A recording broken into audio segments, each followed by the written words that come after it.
Glue gun ഉണ്ടോ എന്ന് നമുക്കൊരു അടിപൊളി സംഭവം ചെയ്യാം. ഗ്ലൂഗൺ ഉപയോഗിച്ച് ഈ ഒരു പാറ്റേണിൽ നമ്മൾ ഒന്ന് ഏതെങ്കിലും ഒരു ഡെസ്കിൽ ഇങ്ങനെ വരച്ചു കൊടുക്കണം. നമുക്കിത് പെട്ടെന്ന് പറിച്ചു മാറ്റാൻ പറ്റുന്നതാണ്, അതുകൊണ്ട് വരച്ചു കൊടുക്കാം. ഈ ഒരു പാറ്റേണിൽ വരച്ചു കൊടുക്കാൻ ഭയങ്കര സിമ്പിൾ അല്ലേ.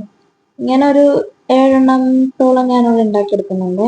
ആ മെസ്സപ്പായിട്ട് എടുക്കുന്ന ഭാഗമൊക്കെ നമുക്ക് അവസാനം അടിപൊളിയാക്കാം. കാരണം ഗ്ലൂഗൺ അല്ലേ, അപ്പൊ ഉറപ്പായിട്ട് ഇങ്ങനെ കുറേയധികം നാര് പോലെ ചലഞ്ച് പോലെ ഒക്കെ പോലെ നമുക്ക് തോന്നും. ലാസ്റ്റ് അടിപൊളിയായിട്ട് തന്നെ കിട്ടും കേട്ടോ. നമ്മളത് ഇവിടെ ഇങ്ങനെ ഇളക്കിയെടുക്കുമ്പോഴേ നമുക്ക് ഇതിന്റെ ഒരു ഇത് മനസ്സിലാവുള്ളൂ.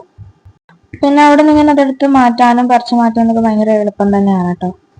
അങ്ങനെ ഒരു 7 ഞാൻ ഉണ്ടാക്കിയെടുത്തിട്ടുണ്ട്. ഞാൻ കാണാൻ നല്ല രസമായിരുന്നു. ഇനി ബാക്ക് ടു മൈ സ്പേസ്. ഇനി അതിന് നിരത്തി ഒരു വെള്ള പേപ്പറിന്റെ മണ്ടയ്ക്കോട്ട് ഇങ്ങനെ വെച്ചിട്ട് സാഫ് ഗ്രീൻ കളറ് നമ്മൾ അതിനെ ഇങ്ങനെ പെയിന്റ് ചെയ്തും കൊടുക്കാൻ പോവാണ്. പെയിന്റ് ചെയ്യുമ്പോൾ ആദ്യമൊന്നും അതിന്മേൽ ഇങ്ങനെ പിടിക്കത്തൊന്നുമില്ല കേട്ടോ. അതിനെ ഇങ്ങനെ പെയിന്റ് ചെയ്യുന്ന സമയത്ത് പെട്ടെന്ന് തന്നെ മാഞ്ഞു പോവായിരുന്നു. ഗ്ലൂ സ്റ്റിക്കിന്റെ മേല് അടിക്കുമ്പം എങ്ങനെയാണോ അതുപോലെ ഇങ്ങനെ മാഞ്ഞു പോവായിരുന്നു.